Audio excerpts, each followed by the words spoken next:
Olá, está no ar mais uma edição do UFSC Entrevista e hoje nós vamos conversar sobre o futuro do desenvolvimento urbano da cidade de Florianópolis. Conosco está o secretário municipal de Meio Ambiente e Desenvolvimento Urbano e também superintendente do Instituto de Planejamento Urbano de Florianópolis, senhor Dalmo Vieira Filho. Muito obrigado pela sua participação, senhor secretário. Prazer. Senhor secretário, como que os governantes devem pensar as soluções para a cidade? O senhor tem uma crítica com relação às soluções emergenciais. Como que a gente deve fazer? Pensar a longo e a médio prazo também, se refletir sobre? É uma das questões delicadas do planejamento urbano de países como o Brasil, porque as nossas cidades cresceram lentamente ao longo do tempo. O Brasil era um país agrícola até praticamente os anos 70 e a partir de então nós vivemos um surto, digamos assim, de urbanização dos maiores que a história registra. Quer dizer, as cidades cresceram muito rapidamente, as migrações rurais foram intensas e isso tudo criou problemas emergenciais, né? Em especial de atendimento, de infraestrutura, mas também de comunicação, porque esse crescimento foi periférico, ele se deu quase que por, digamos assim, por um inchamento constante, né? Trazendo toda a ordem de problemas. Então, a tônica do planejamento brasileiro das últimas 3 décadas, praticamente, foi tentar suprir pelo menos as emergências, as carências desse crescimento.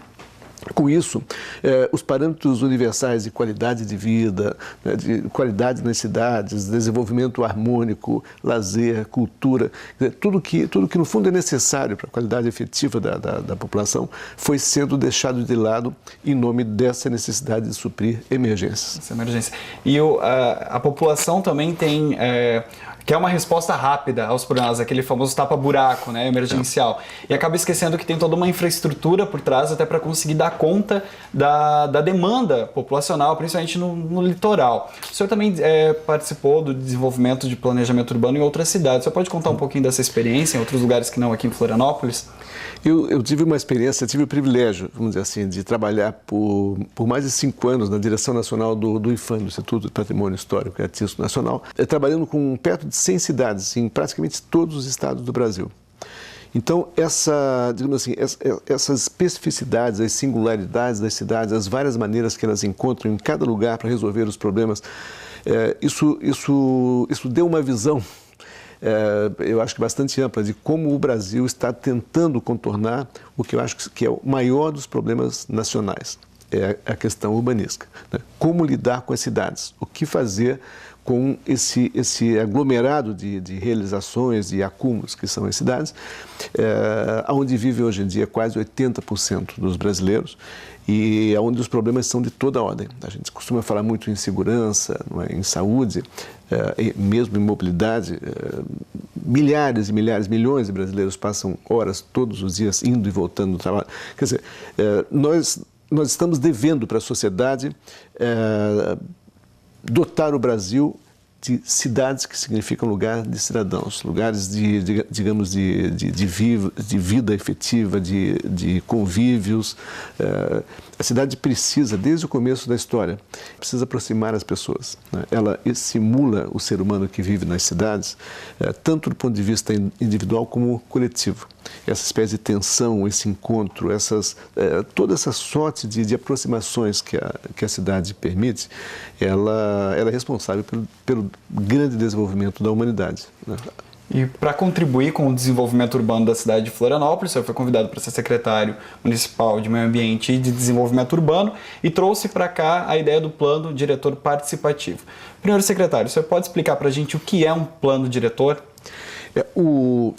Basicamente, afinado com o prefeito César Souza, eu defendo a cidade humanista, a humanização da cidade. A visão é que a cidade do século XXI, ao contrário do que muitas pessoas pensam, não será a cidade da tecnologia, a cidade da transformação completa. Ao contrário, a cidade do século XXI será a cidade que, mais uma vez, corresponda aos nossos anseios, desejos, às necessidades do ser humano. Inclusive do ponto de vista mais assim do convívio com os filhos, com a família, encontrar os amigos, confraternizar, encontrar com a natureza, por exemplo. Essas necessidades, né, ancestrais acabarão por ser as que determinarão se uma cidade é atual ou se ela está ultrapassada no seu tempo. Bem, buscando justamente dotar as cidades de uma diretriz, de um objetivo capaz de resolver os problemas do presente, sem esquecer o caminho que precisa ser trilhado para o futuro, é que existem os planos diretores, né? Os planos são verdadeiros pactos de uma sociedade, precisam se fundamentar nos valores sociais, né? Hoje em dia, no respeito ao meio ambiente, no respeito ao patrimônio cultural, mas basicamente essa é uma das lições das últimas 2 décadas. Não tem mais sentido fazer planos em gabinetes. Esse caráter participativo de ouvir os moradores de cada uma das localidades, das pessoas mais influentes, das lideranças até as pessoas humildes, é que é o grande desafio do plano diretor participativo. Toda uma equipe trabalhando intensamente nesse projeto. O plano vai surpreender muito tanto aos florianopolitanos quanto aos brasileiros. E nós, assim, todo o trabalho está convergindo para que a gente até setembro possa levar o plano à Câmara de Vereadores. Isso. E nesse contato, nessa parte participativo do projeto, o senhor tem notado que mais é reclamação comum das pessoas na atual situação de Florianópolis? O problema hoje em dia que está mais presente é o da mobilidade. O segundo é o contraste entre as transformações urbanas provocando conflitos de vizinhança de toda a ordem. Então, por exemplo, o cidadão investiu e construiu uma casa. Um belo dia, ao lado dessa casa, constrói-se um edifício que coloca o lote comprado na sombra, né? Ou que traz problemas de acúmulo de veículos, de ruídos, quer dizer, que muda, às vezes, radicalmente a configuração da via, daquele lugar que o sujeito escolheu, que a família escolheu para viver. Esses 2 conflitos, mobilidade e conflitos de vizinhança ocasionados por construções, por densificações, junto com a questão de segurança, pode-se dizer que hoje são os principais conflitos urbanos. Numa realidade como a brasileira, isso é importante salientar, porque as nossas demandas estão praticamente no nível primário, né? Pavimentar a rua, ter o ônibus, e a cidade precisa ser mais do que isso. Um dos problemas quando a gente lida com cidades é a ausência de parâmetros positivos na atual realidade urbana brasileira. Hoje em dia, quando a gente quer falar, por exemplo, de avanços consistentes, normalmente a gente recorre a países como a Colômbia, né, a lugares do mundo, porque o Brasil, imerso nesse mar de problemas, ele deixou de proporcionar exemplos consistentes de como lidar com as cidades.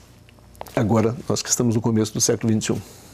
E o senhor também fala bastante de preservar o patrimônio histórico e também em parceria com o meio ambiente, as paisagens naturais, ter um desenvolvimento em conjunto. Como que o senhor propõe que seja feito isso?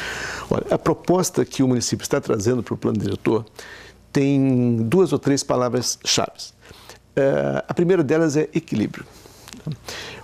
Quando nós procuramos o equilíbrio, por exemplo, digamos que nós temos uma casa. É comum que a gente queira sempre melhorar essa casa, queira ampliá-la, mas tem lugares que a gente não mexe. Né? Tem árvore que nós queremos manter, gostamos da sombra, gostamos dos frutos, ganhamos um quadro do pai, do avô. Né? Quer dizer, são coisas que vão fazendo parte da forma como nós nos entendemos no mundo. As cidades são iguais. Quando a gente pensa no futuro, quando a gente pensa em organizar a cidade, existem coisas que já fazem parte da cidade, precisam ser respeitadas. Cada vez que a gente ignora esses valores, essas coisas que foram duramente construídas, né, conquistadas ao longo do tempo, nós não estamos evoluindo, estamos involuindo. Então, se um plano precisa preparar a cidade para o futuro, ele não pode esquecer essas conquistas. Tanto a herança da natureza, como os cenários, os lugares, as construções, as realizações maiores das pessoas que estiveram antes de nós nesse território.